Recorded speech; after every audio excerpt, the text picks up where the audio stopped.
En algún universo paralelo, Musan consigue un demonio con el poder de viajar en el tiempo, poder que sin ninguna duda toma para sí mismo. Con estas nuevas capacidades, él busca destruir a aquel hombre que más daño le ha causado, al creador de los alientos, Yorichi. Junto con sus lunas superiores, atacan al espadachín antes de que éste fuera un cazador, cuando aún tenía una esposa e iba a tener una hija. Pensaron que podrían usar esta debilidad. ¡Qué equivocados estaban! Cuando se acercan a la casa, Yorichi sale. Había sentido el peligro y su intención asesina. La pelea comienza. Todos los demonios atacan a la vez, pero son esquivados, repelidos y golpeados con una fuerza increíble. El futuro cazador toma un hacha cortando la cabeza de 3 de ellos. Algunos, como la sexta y cuarta, se dividen en más demonios. Solo el hecho de que no fuera una espada de Nichirin es lo único que mantiene con vida a la tercera. De repente, se escuchan gritos. La quinta luna capturó a su esposa apareciéndose en su casa. Aprovechando esta distracción y la amenaza sobre su familia, la segunda luna ataca, pero uno de sus abanicos de metal se le es arrebatado. Las flamas rodean a Yorichi, quien lanza la herramienta con la fuerza de su aliento, reventando la cabeza de quien amenaza a su esposa. Antes siquiera de que todos reaccionen, Yorichi toma a su esposa en brazos y sale corriendo. Musan grita que los detengan, ante lo cual Douma sale de su asombro disparando docenas de estacas de hielo. Varias atraviesan al futuro cazador. El líder de los demonios experimenta una inmensa alegría al ver sangrar a ese hombre, quien cae de rodillas y pareciera estar temblando. Pero algo está mal. Las heridas no son tan profundas como para ponerlo en tan mal estado. Akasa, quien es capaz de sentir la intención asesina, como si de una brújula se tratara, se encuentra paralizado. Antes no sentía intención de ataque alguna, incluso cuando era golpeado, pero lo que sintió en ese momento fue mucho peor. Una furia, un odio tan absoluto que su brújula giraba en todas direcciones indicando peligro mortal. Las demás lunas y Musan se percataron de esto, mientras miraban al suelo y veían a la esposa de Yorichi asesinada por las estacas de hielo. Los demonios solo alcanzaron a ver una mancha roja tan brillante como el sol llegar hasta Douma. El futuro cazador cortó tan rápido al demonio y en tantos pedazos que los demás temblaron de miedo. Al ver ese charco de sangre y carne picada que antes fue su compañero, quien ahora no se regeneraba. Quizás se curaba, pero si lo hacía era demasiado lento. Varios de los demonios temblaron cuando el cazador levantó la mirada y los observó. El hacha en su mano se había convertido en una masa de hierro debido al desgaste. Su vista se fijó en Musan, quien por primera vez sintió un terror mayor al que Yorichi le había hecho pasar en su combate pasado.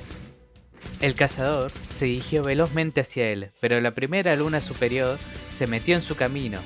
Kokushibo esperaba alguna reacción de su hermano, pero no tuvo ninguna. Su objetivo era lo único en lo que se fijaba, viéndolo literalmente a través de él.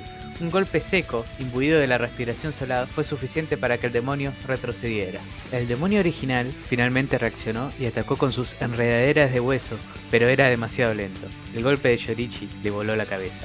Pronto se regeneró para ver cómo el resto de sus demonios atacaban a ese hombre que iba más allá de lo humanamente posible. Esquivaba y golpeaba de formas imposibles. Lo único que mantenía en pie a sus enemigos era su igualmente absurda regeneración, y aún así iban perdiendo. Cuando su hacha se partió, usó troncos. Cuando estos se partieron, usó herramientas de jardín. Y cuando estas también se partieron, acabó usando las propias armas de los demonios contra ellos. Finalmente, pudieron infligirle algunas heridas, mientras veían el sol salir, y una de las lunas comenzó a quemarse. Al ver esto, el cazador solo se tomó un movimiento y cortó las piernas de todos sus enemigos. Iban a morir. A Musan solo le quedaba una opción. Utilizando su poder, viajó en el tiempo para volver a empezar. El señor de los demonios estaba muerto de miedo. Vio más poder en un humano del que hubiera podido soñar. Por lo tanto, decidió que iría a la era de Yorichi y se aseguraría de que ningún demonio se presentara jamás ante él. Así, jamás se convertiría en un cazador. El plan funcionó. Yorichi vivió una larga vida con su familia. Los años posteriores pasaron, y Musan pudo lidiar mucho mejor con los cazadores de demonios. Algunos habían logrado descubrir y crear sus propios alientos, pero estos no eran tan poderosos. Sin embargo, Con el tiempo se fueron haciendo más fuertes, recurrieron a nuevas armas de tierras lejanas, comenzaron a usar veneno de glicina, pero aún así parecía ser algo con lo que los demonios podrían lidiar. Pero pasaron los siglos, permitiendo esparcirse la sangre de Yorichi. En otra línea de tiempo, Muzan cazó a todos los usuarios del aliento solar, pero en esta, Yorichi tuvo 100 años para criar a sus descendientes, hijos y nietos, volviéndolos considerablemente fuertes. Comenzó a aparecer gente que dominaba los alientos a niveles nuevos, no solo el solar o los clásicos de agua y fuego, sino otros completamente nuevos y distintos, pero igualmente poderosos, enseñándose entre sí y logrando conquistar incluso el aliento solar. Muzan libró una guerra contra ellos, no eran tan fuertes como su antepasado, no estaban ni remotamente cerca de eso. Pero aún así los cazadores derrotaban a sus lunas, los pilares pelearon contra él y finalmente iban a matarlo. Tuvo que volver a empezar. Finalmente decidió que viajar tan al pasado resultaba innecesario, quizás el escenario original fuera el mejor, por lo tanto fue al momento donde mató a la familia del joven Tanjiro. Allí se aseguró de convertir a Nezuko para así absorber su inmunidad al sol. El plan funcionó a la perfección. La lucha posterior contra los pilares también fue un éxito.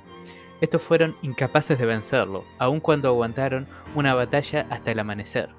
Pero con el pasado del tiempo seguían apareciendo enemigos, gente que le guardaba rencor porque los demonios atacaron a un ser querido, nuevas generaciones de cazadores. En un punto, el secreto de los demonios desapareció. El público común estaba enterado, los gobiernos, la milicia, los científicos, incluso la gente más común comenzó a tomar medidas contra los demonios.